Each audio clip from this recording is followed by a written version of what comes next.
how's it going? I'm Marlena. Thanks for wandering by. Welcome to my month gone by, the video where I reflect upon the previous month. This one is obviously April 2023, and I tell you what I've gotten up to, what I was working with, my practice, maybe stuff that is a little bit, tarot adjacent, sometimes things that I've been reading, watching, doing, etc. I have consistently been inconsistent with the structure of this video, and I was thinking about it before I started filming that's because my months never run necessarily the same, although you'll see some of the same practices. I still feel like I'm always experimenting and changing and doing different things, and so that's reflected here in my monthly wrap-up video. So yeah, so let's just go ahead and take a little flip through my journal. I did an entire dedicated video to my journal evolution, and I have landed here in the Lecterm 1917 B5 soft cover, which is like the dream come true for me of a journal. It's just absolutely my favorite that I've landed on. And so I used this journal for the month of April. And so here on the cover page, and I think I'm gonna be changing this up. I also got to I played with stickers, and I used my Canon Ivy for stickers. This is taken from my year ahead reading that I did back at the beginning of January, or even before, maybe even New Year's Eve. I used the Thoth and the Tantric Decan Oracle. And so I got the Princess of Discs and Dangerous Pussy, the Path. What I have to say about that is, this duo is incredibly intense. The Thoth and the Tantric Decan, they are a good pair. And I do feel like this was apt and accurate for this month. The Princess of Discs, I read her, she correlates to the Page of Pentacles in the Waite Smith, and I read her often as a reset point where you've reached the Malkuth you've reached Malkuth on the Tree of Life, and it's time to now go back up. That's kind of how I see her, and I feel like, yeah, that resonates very, very much so for me with kind of what my April month was like. And this just feels like, I don't know, it just feels silly and funny, and it just feels like the humorous side of things, and also it's an intensity with a little bit of rare. That was kind of my month. Yeah, intensity with a little bit of rare in there, if that makes any sense to you. But what this makes me want to do is show you just really quickly that I am back in love with the Thoth. Did we ever think I was not? But I trimmed and edged my large copy of the Thoth, and I left a little micro border. I've shown it a few times this past month, and I'm just, I probably had my Decan cards right up top, just because I'm in love with it again. And there is absolutely here's our Taurus card. There's absolutely a different feeling between this and the bordered Thoth cards that I have. I love my greenie, but I've been just really having a moment and a time with this trimmed version of the Thoth. I made a video as well using this and the Wild Essence Thoth. I'm going to put them next to each other here now in just a moment, to show you, because I've really been going to and turning to these two decks a lot this month. and doing that particular spread that I did, which was the fantasy versus the reality. This is the Wild Essence Thoth, which is a deck made by Lennon Smith, who is on TerraTube. She's great. I love Lennon. And I'll put a link to her channel, as well as to where you can get this deck below. So yeah, I'm just, you know, flipping cards, because these two together just really sang, and really I turned to them at the start of the day for like a, I don't know, like a gut check thing, like a feeling check, I needed this fantasy versus reality. I needed to kind of get my wits about me and figure out like what is just in your head and what is actually, you know, what is actually going on. And this couldn't have been a better pair in order to do that. So yeah, my cards of the month, and then this particular practice, you know, really brought me back to the Thoth, in a big way. And I just, yeah, I love it. I can't tell you how much I love, the Thoth. So yeah, so that was just the start out, and then the start of the month, the overview, plus a practice that I kind of got into. Okay, you guys, we're gonna like bop around, because I clearly cannot, I don't have like a linear path for this video. I don't know why, but so this is the section of my journal where I make note of, you know, different things that are kind of like tarot adjacent. I mean, tarot and Oracle is part of everything in my life, but I kind of just wanted to talk about a few things. So first of all, let's talk about what I was watching, and I will insert here pictures of these things. So I was watching Love is Blind. Oh my gosh, what is it? It's season 4. And my friend Lisa Pepez and I are like obsessed with the show. And we just love it so much. And it's just a really nice thing that we do together, in that we watch the whole season. We watch the whole season separately, and then we get together for a watch party to watch the weddings, which is at the end of the season. Love is Blind, for those of you who may not know, is it's a show that's premised on that is Love Truly Blind. It's about these couples who meet and date in isolation pods where they're not able to see one another.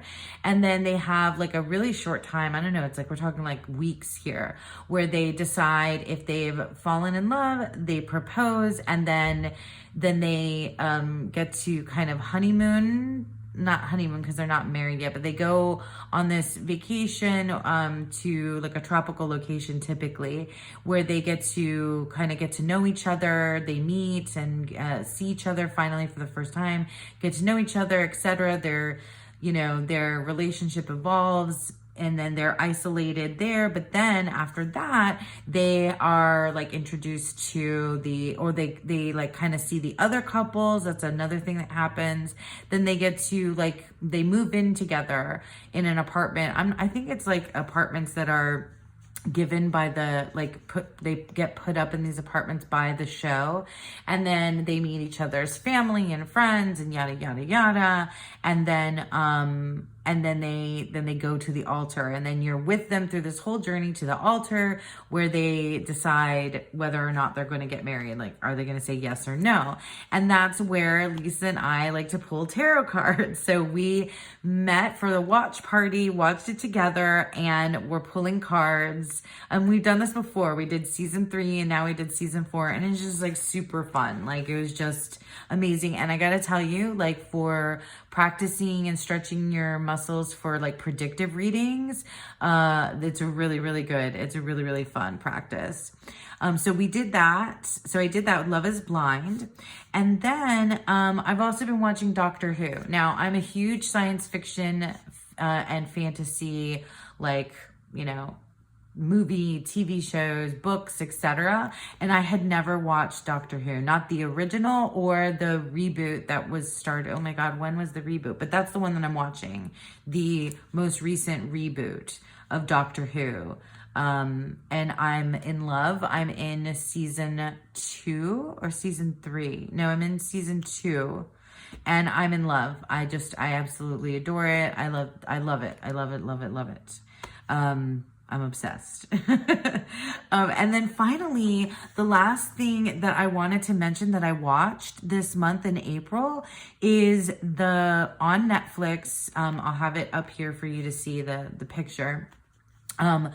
Whitney Houston, the Whitney Houston documentary, or like kind of not documentary. It's really like a retelling of her life story, and it's called I Want to Dance with Somebody. Okay, now I have to tell you guys, that movie was terrible.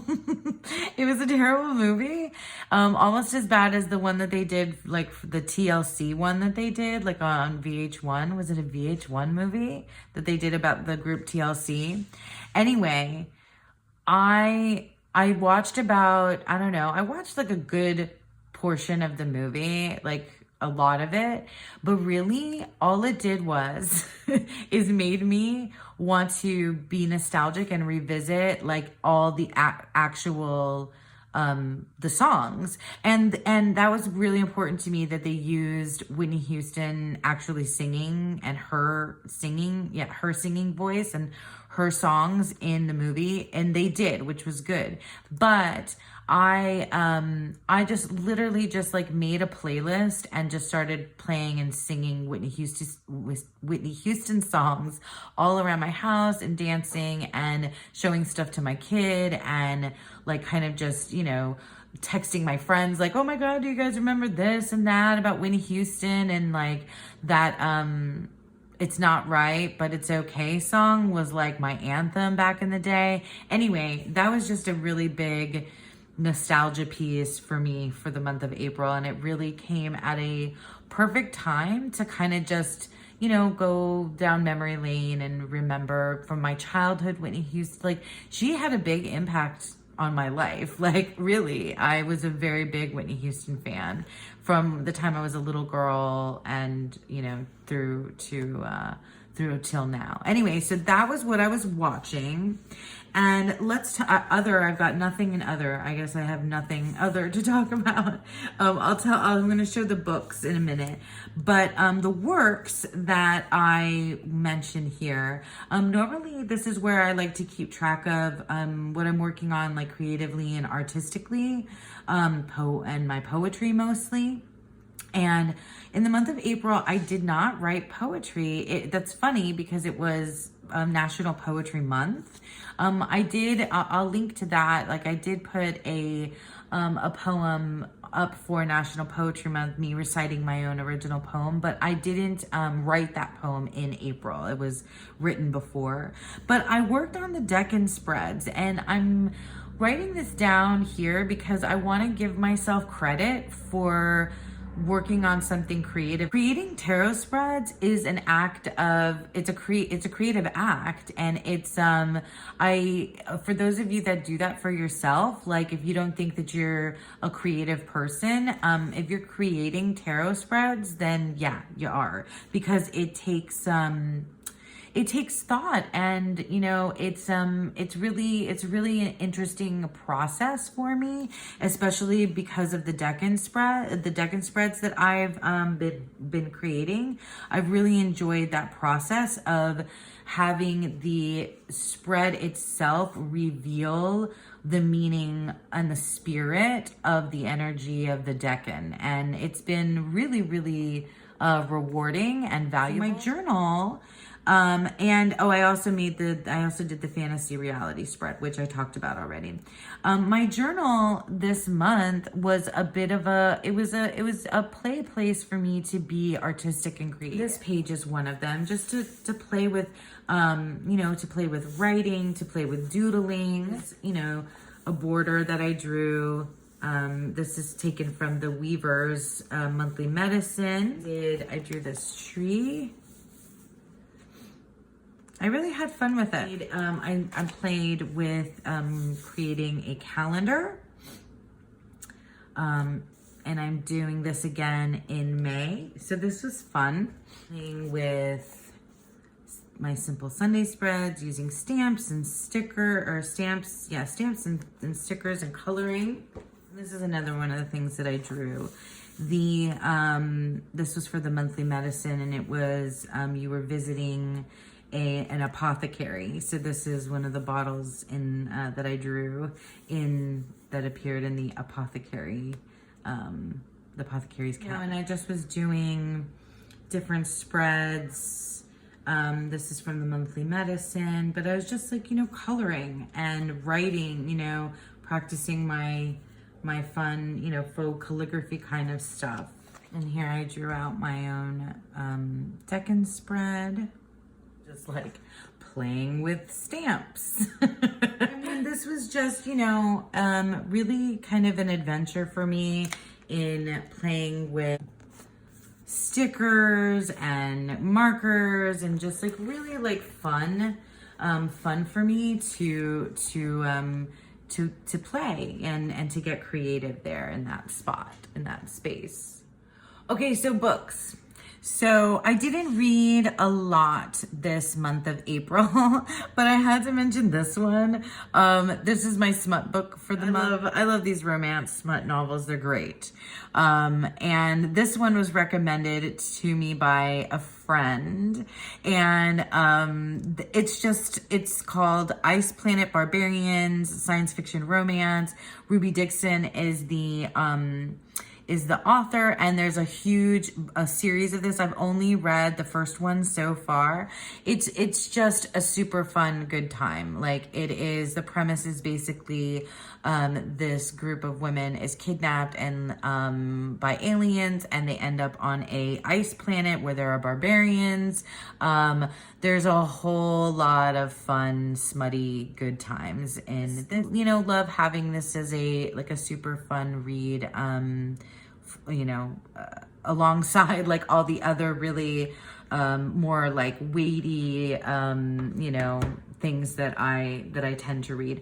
I didn't list my nonfiction books, and that is because I talk about all those nonfiction tarot related books that I'm reading in my Decan videos. So you can check out my Decan videos if you want to know, but like I'm revisiting and rereading a lot of my, my Thoth tarot study books, like Tarot Deciphered and The Secrets of the Thoth Tarot, and the Tarot Handbook, and all kinds of stuff, plus 36 Secrets by T. Susan Chang. So those are always on the list. And then the other nonfiction that I've been rereading is, and I'll put a picture up here, is Lisa Pepez's book that she wrote called The Self-Worth Path. Let me just show you real quick the decks that I used for the Self-Worth Path spread. So with the Walking the Self-Worth Path and the Unicorn Fam, she has us, reread a couple of sections, and then she gives us a spread to do based on that section. And this last month of April was all about movement, and movement for the fun of it. We're still kind of in this like whole body image area in the space in the book, and it's the Empress is the tarot card that this particular spot correlates to. But anyway, for the Self-Worth Path journey spread that I did alongside the other Unicorn Fam members and Lisa, as well as for my own month ahead spread for the month of April. And I used these two decks for some of my Decan readings as well. Had Aries 3 and Taurus 1 Decans that we went through. This is the She-Wolf Tarot. And this is the Soul Trees Ascension deck.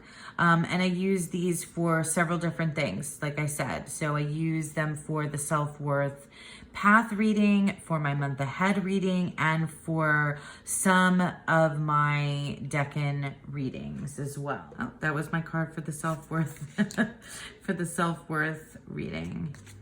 I think it's a good match, but I definitely did use this, the She-Wolf Tarot on its own and not with this particular Oracle deck.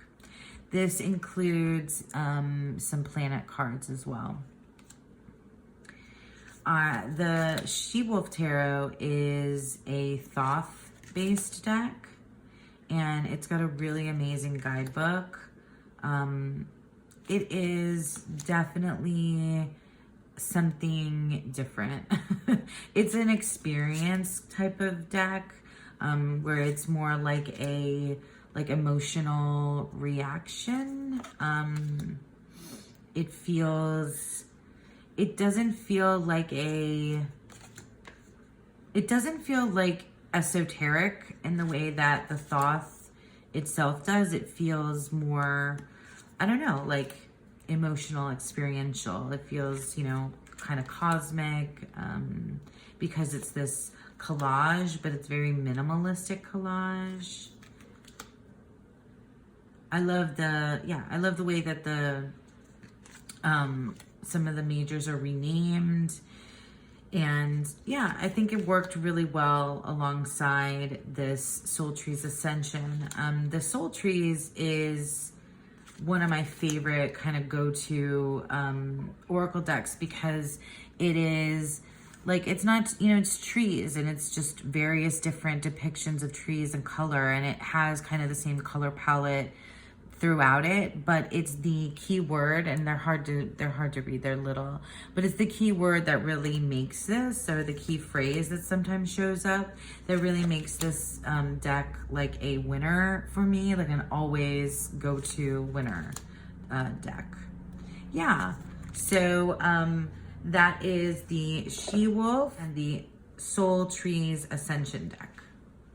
These are the books that I got from the library that I was dipping in and out of. These are poetry books. So Billy Collins, he is one of my favorite poets. I did, I had that app masterclass for a year that was gifted to me for a year, and I took Billy Collins masterclass on poetry, and like it just was amazing, just amazing. So I bit-bopped in and out of this book, Horoscopes for the Dead. Billy Collins just has a way of like extended metaphor for me is a big thing with Billy Collins' work, and why I love it. And just a way of like taking like I don't know, just like a microscope into a moment and like letting you sit with it and realize what that scene or thing or whatever, you know, like the mundane, what it means on a larger scale. And that's like what I try to do in my own writing. So he is definitely an inspiration. And then I got this book, which it was, you know, it's okay. I liked it. This is Kate Bear. It's called And Yet. Sorry, because I got it from the library, so I blacked that out there. It was, you know, it's pretty good. Like there's short poems. I have to say that I was into the Billy Collins a little bit more, but I do like the short form. It's very modern. It's, you know, it's cool. Finally, I'm still reading this because this book is amazing. If you have not heard of this, like, you guys need to get this book. I need to like purchase a copy of it because it's really amazing. It's called The Poet X, and it is it's a narrative, but it's a story, a novel, but it's told in the form of poetry throughout, and it follows a like chronological linear narrative, but it is oh, and I pulled this as this is like so the perfect bookmark for this book. And I haven't gotten very far because I feel like I could go through this quickly, but I didn't want to. I've just been sort of like trying to savor every single little bit of it. It is told from the perspective of I believe she's Dominican and Puerto Rican, I want to say, but a Latina in New York, and just her, it's just like her life coming of age, kind of. Let me read to you from the inner flap. Okay, so Xiomara Batista feels unheard and unable to hide in her Harlem neighborhood. Ever since her body grew into curves, she has learned to let her fists and her fierceness do the talking. But Xiomara has plenty she wants to say, and she pours her frustration onto the pages of a leather notebook, reciting the words to herself like prayers, especially after she catches feelings for a boy in her bio class. With mommy's determination to force her daughter to obey the laws of the church, Xiomara understands that her thoughts are best kept to herself. When she is invited to join her school's slam poetry club, she knows that she could never get around mommy's rules to attend, much less speak her words out loud. But still, she can't stop thinking about performing her poems, because in spite of a world that may not want to hear her, Xiomara refuses to be silent. So this book is like so spot on for me as like a Cuban American. I'm the daughter of Cuban exiles. As a young woman, as a teacher, I would have 100% been using this book as curriculum in my language arts and creative writing classes, like for sure. And it speaks to me on a personal level, like as a teacher, as a mother, as a daughter, as a Latina, as a poet. Like, I am really, really, really enjoying this book, and I'm taking my time with it, so it might come up again in my May month gone by, because I'm going to continue with it. And I'm trying to find a tarot deck that I want to pair this alongside to do the readings that I do with the readings that I do while I'm reading. The readings that I do while I'm reading that I've talked about a couple of times here on the channel. So yeah, so these are the main books that I was reading here in the month of April. Okay, and so yeah, I just wanted to go through a couple of other decks that I used in my Decan walk readings, and these two I used alongside the She-Wolf Tarot as well for the the Aries 3 spread, Empress and the Emperor and the Four of Wands. And so I used these two decks to represent the Empress and the Emperor energies for myself in my Decan spread. And yeah, these are both decks by Sherilyn Darcy. Went through these two decks to see where there were repeat cards, repeat keywords, and maybe repeat flowers, and there was a bit of crossover, but I still really enjoy both of these decks, and I kind of love that like kind of masculine and feminine energy in here, with the night being the feminine and the day, the daytime flowers being the masculine, like the moon and the sun kind of deal. And I really love this artwork. I think it's these are good because the keywords are really good, even though I know like next to nothing about these plants and flowers. For me, it's about the keyword and the energy and aesthetic next to other decks. And I have often I've had the language of the flowers longer than I've had the flowers of the night. And I've grabbed this one several times for creative writing exercises because the words are just great. The words are great. And so I feel like it'll be the same. There's also some animal energy here in the Flowers of the Night Oracle. There's animals as well, so that adds another layer onto it. Yeah, I like both of these decks. They worked for that specific reading really well. The Decan reading that I did, Aries 3 Decan reading that I did. These were spot on for the feminine and the masculine kind of Empress and Emperor energy that I was bringing into my reading. So that is the Flowers of the Night Oracle and the Language of Flowers Oracle, both by Sherilyn Darcy. Okay, so another couple of decks that I used for my Decan readings. So my Decan reading for Taurus 1, I used these two decks, but the Zodiac Tarot, this one I'm using kind of all throughout this Decan walk. It's been used, you know, for study as well as for readings, and you know, both of those things. But I decided to, for the Taurus 1 readings, the spread that I created, that I was going to use the Zodiac Tarot for like the fixed spread positions of with the Decan, and then with the Decan card, and then the specific majors that I pulled out for it. And then I grabbed the Naked Heart Tarot, which is new to me, to use for the 2 cards on the paths.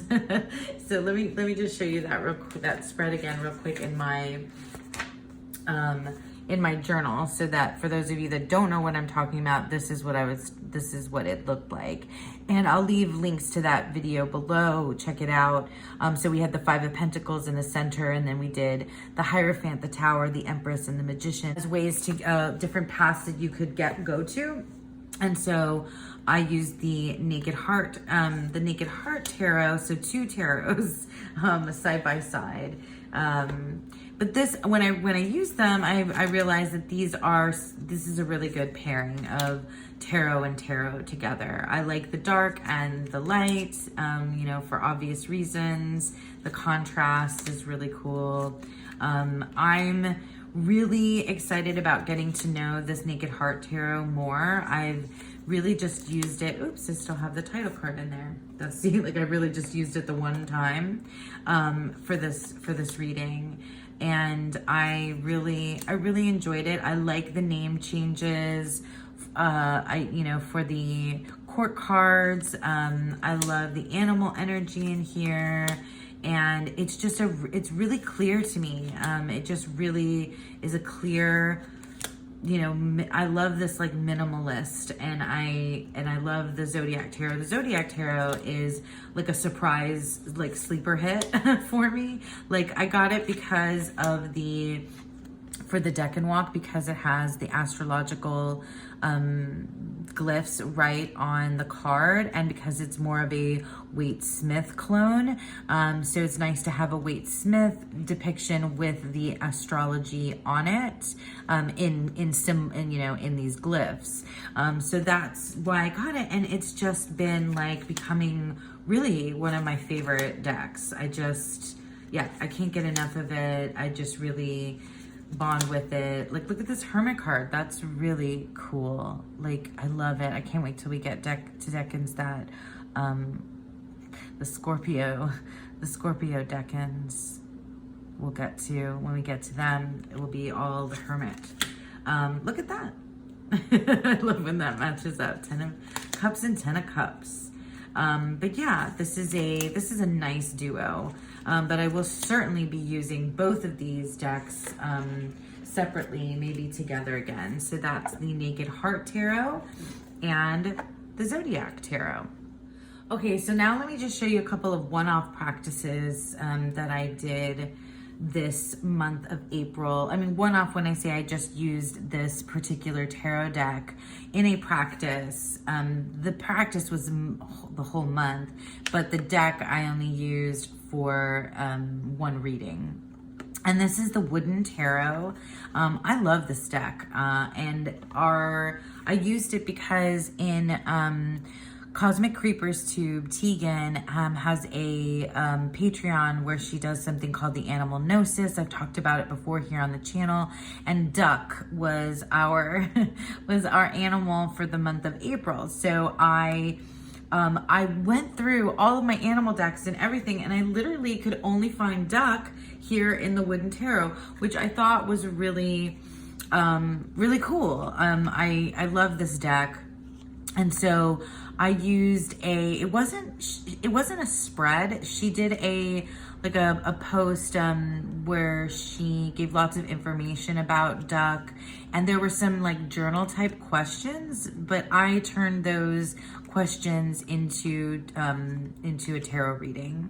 And so that's what I did. I used the wooden tarot, which feels like so connected to this like earth spirit for me, but in this really mystical way. And so I was able to really feel those questions through this deck about my own understanding of what I can learn about duck, which definitely means something to me, where I live and being near. There are definitely ducks in my sphere, and it was just a really cool, very personal way to connect with that animal energy. This one just felt really it felt very mystical, and you would not immediately think of duck in such a way and such a mystical way, but the way that it all came together for me was quite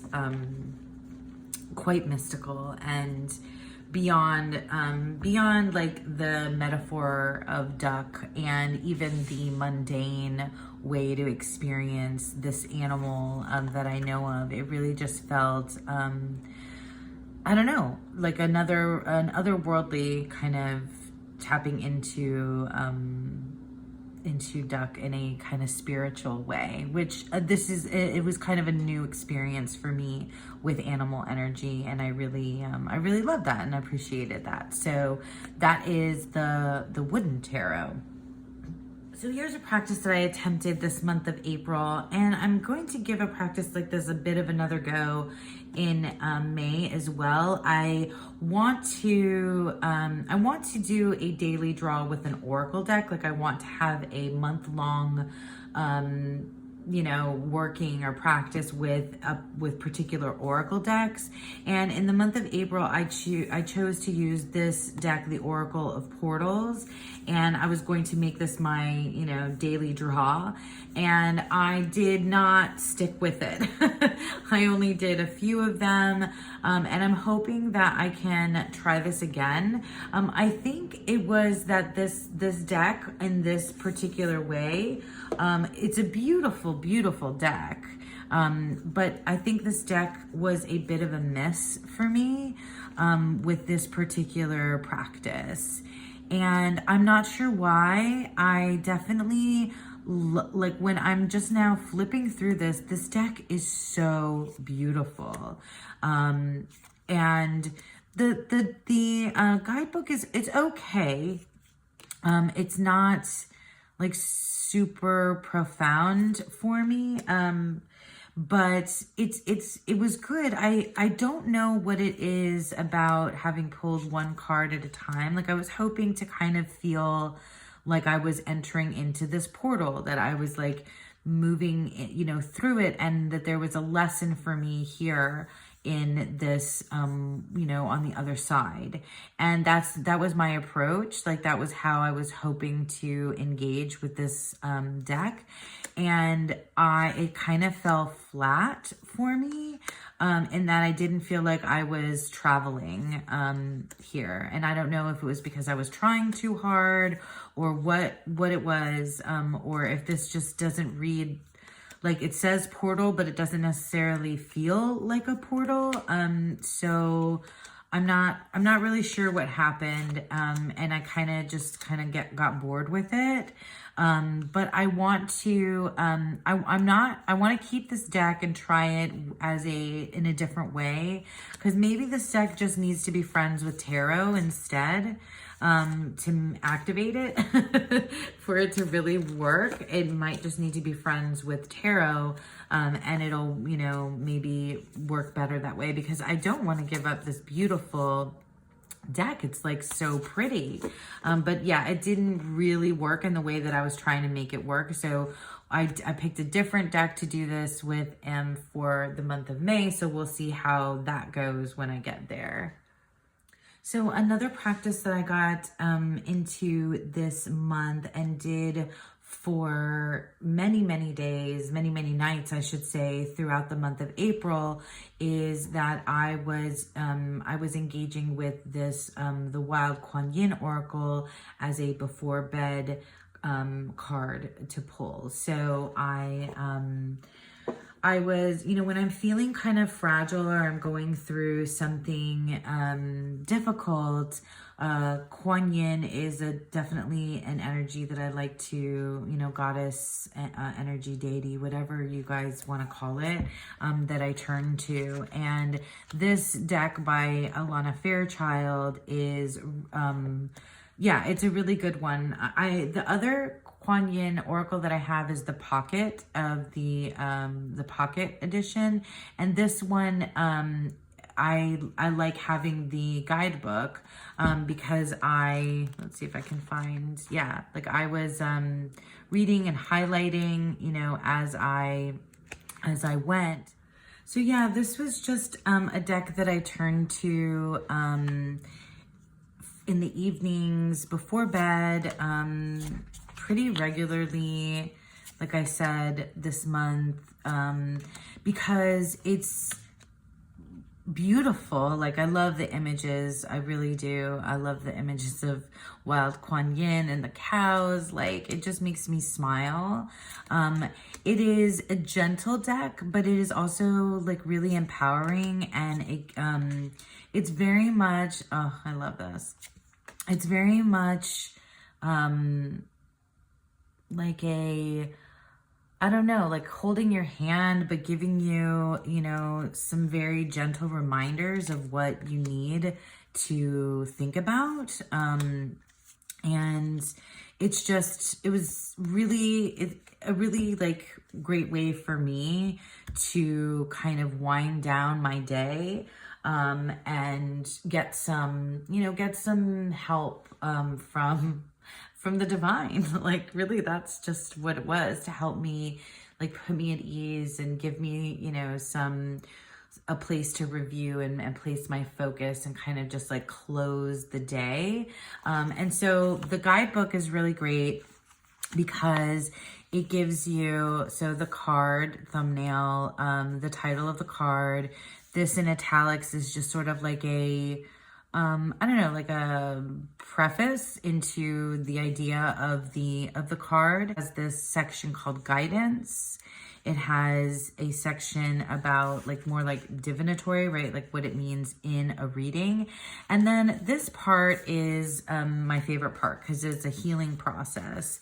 And I know some people kind of don't like this type of thing when a deck creator, guidebook author gives you like specific things to do and say. Some people like that, some people don't. I like it with this particular deck. Sometimes I come up with my own, devotionals or prayers or rituals or whatever it is. But this really it was easy enough for me at night after a long, like hectic, busy, difficult, challenging, whatever you want to say, day, to pull a card, to read through this, highlight the pieces that really stood out to me, and then go through this healing process, which is usually something to say aloud. And I really liked doing that. It was it helped me, it helped me, and it made my sleep easier. And it gave me, a place to place my focus. And yeah, I don't mind that the cards are both portrait and landscape. I love the cows so much. But yeah, this is the type of deck, unlike the Oracle of Portals, that just works as a one card pull for me. So yeah, so that is the Wild Kuan Yin Oracle. So speaking of landscape style, here we have the Pastoral Tarot. And I went ahead and just put it in the little bag that it came in. The box situation was just like huge. So this is a deck by Lisa Hunt. And these are the backs. I've shown this deck before on the channel. I used this deck kind of one-off for Simple Sunday spreads, which is a spreads that Dawn Michelle puts on her Boho Tarot Facebook group, and has been doing so for like years and years. I dip in and out of the Simple Sunday spreads. I don't always do it, but when I do, I'm always glad that I did it.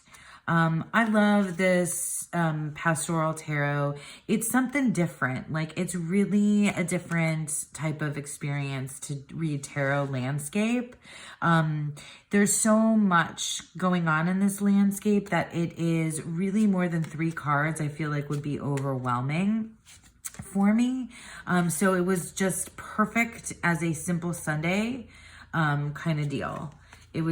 That just worked just fine. And I didn't use it extensively, just a few times this month, and it feels very spring. This is very, flowery. It's very idealistic. It's beautiful. I really like this deck. I will definitely continue to use it. It might not be a deck, an all year round deck. This might be very specifically like a spring, maybe summertime deck. But I really liked it. It's sweet and soft, and it gets the job done, and it's easy to read too. So that's the Pastoral Tarot. And last but not least is the decks that I use for the monthly medicine practice, which is my main tarot practice that I do throughout the month. It is a guided practice created by Dawn Michelle. Went like above and beyond in the month of April. Like, this was one of the most creative, most fun months that we have done in the monthly medicine. It was entitled The Weaver's Fair, and it was really this adventure into a almost D&D style. There's fairies and gnomes and apothecary and menagerie and animals, and like, it was just like so fun. There was so much in there in order to be creative. It was a little bit of like a respite for us as a group, because we tend to do some really heavy, serious personal growth work throughout the monthly medicine. So this was a bit of a like a stop at at the Weaver's Fair, like a Renaissance fair, like a festival, but also like a real cool way to engage creatively. Just amazing. So the star of the show for me was the Goblins and Gardens tarot deck, which I got just in time for this practice. And I pretty much use this deck exclusively with some other decks that I paired with it. This is like one of the coolest decks I have. I'm in love with it. I believe that it is sold out right now, so I'm sorry. I'll double check, but I'll definitely put the link to it down below. It's an indie deck. It's a collage. It's linen finish. It is collage artwork from D&D books, Dungeons and Dragons books, and gardening magazines, gardening books, and it is like it's full of whimsy. It's full of humor. It's also full of depth. It's a wonderful reader. Like, it was so much fun, but so insightful. I had an absolute blast with this deck. didn't stump me ever. Like, it just did not disappoint. It spoke directly to me. It spoke in a language that made sense to me. It, even when it veered from, you know, traditional tarot meanings, it just like, it made me laugh. It made me smile. It made me think. I really can't speak highly enough of this deck. Like, oh my God, it's so good to shuffle. I love the gilding because it's that like nice, soft, blingy. So yeah, I'm gonna show you some of the decks that I paired it with. Oh, and it comes with this little white book, which is so cool. Like, it has quotes from songs or movies, all different kinds of places. It really is a really good, like, kind of, I don't know, I say outside of the box, but like sideways thinking. Sideways thinking. So I did a couple of pairs with this guy. I paired it with the Earth Wisdom Oracle. So let's take a look at what those look like. And this deck too, this is the Earth Wisdom Oracle. I edged mine in a green. But this, yeah, this was a very good matchup. Got cards going everywhere right now. But yeah, it felt, I don't know, like, it felt so right. The messages just made sense. They felt very in line with like a narrative. They felt very in line with a narrative structure. Hangman, prosperity, King of Wands, big picture.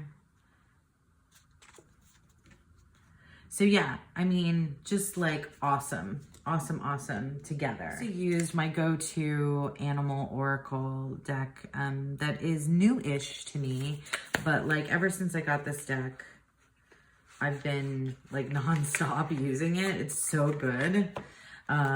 It's so good because it is like, it just ticks off all the boxes of what I want to see in an oracle deck, because it has your, you know, your main animal, and then it has a keyword, and I'm all about the keywords. So yeah, I mean, and it just matches because it's black and white. It just matches perfectly with anything. And so there was a week that we did the menagerie which had to do with animals. And so this was, there were riddles. Oh my God, it was so good. This was the deck of choice, the Terra Oracle. But yeah, like that looks really nice together, and it works really well together. Especially because of those, you know, those keywords.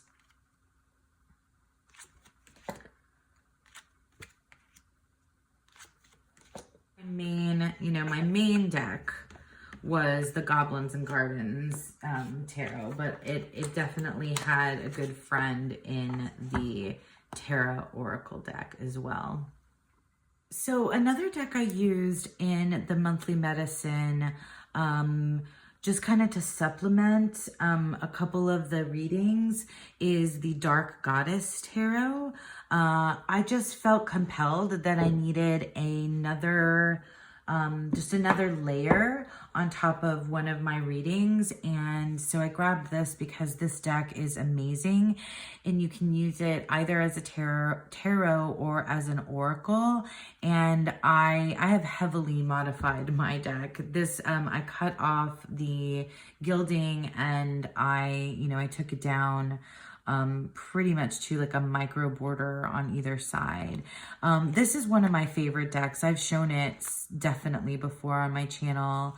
I absolutely love the guidebook, and I really love the artwork, and it just gives you, I don't know, it's very good at clarifying. And because the guidebook is so good. It really, it has the narrative piece or the mythology piece in there as well. And gives you, really a summary of the goddess.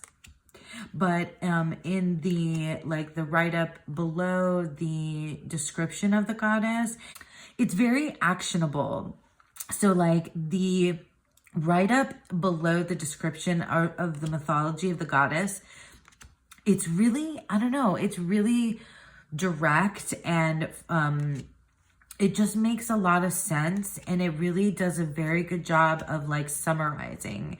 So if you need a particular card clarified, this really makes sense to me to reach for in order to do that. And that's exactly how I used it here this month of April. Yeah, so this is a deck that I turn to in that way, but I've used it in, as a tarot as well.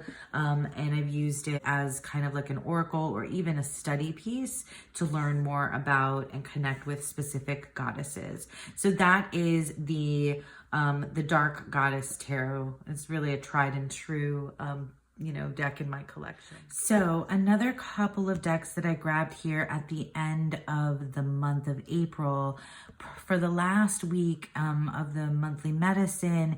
The theme was the cottage, and it was really fun because the decks that I had been using primarily, especially the goblins and gardens, and the tarot oracle, these kinds of deals. These were outdoor decks, this was me playing in the flowers and the trees and the plants, and running along in this very imaginary fantasy space. And at the end there was the cottage was the final week, and it was this return to kind of coming indoors, kind of going back in through the closet, the wardrobe, to leave the fantasy world. And it was sort of that transition. And so I wasn't going to switch decks at all, but I decided to because it had that more indoor feel to it. So I grabbed the Fyodor Pavlov Tarot and one of my favorite oracle decks, the Sacred Traveler Oracle cards by Denise Linn. This is such a good deck, especially for creative writing. They worked very, very beautifully together. It certainly slowed me down. Kind of took me out of that space, and let me kind of go back indoors, and I felt like I was back with people, and not fantastical creatures anymore. Although still, still kind of reflecting upon what that journey was like. This, did I show you the backs? This Fyodor Pavlov Tarot is so good. It's so good to shuffle. It's so beautiful. It's so clear. I really like it a lot. And the Sacred Traveler's Oracle is so good. It has a title, and a really nice depiction is this matte cardstock, and this purple is my favorite color, purple. But I also love the quote at the bottom, and it's really, it's got, obviously because it's a traveler, sacred traveler, so it's really narrative sounding, and so it's very good for creative writing, but it's also a good, oracle reader. It helps. They work well with one another. And I did more of where I pulled the oracle card, and the tarot was the clarifier, was the expansion on this particular message, right? So if the oracle answer is fellow traveler, support is all around you, then the expansion of that is because you're too trapped in your mind here with the Eight of Swords, so it's the way that these two function for me. Sometimes I do that in reverse, where it's the tarot first and then the oracle is the message that kind of expands upon it. But yeah, these are a nice pair.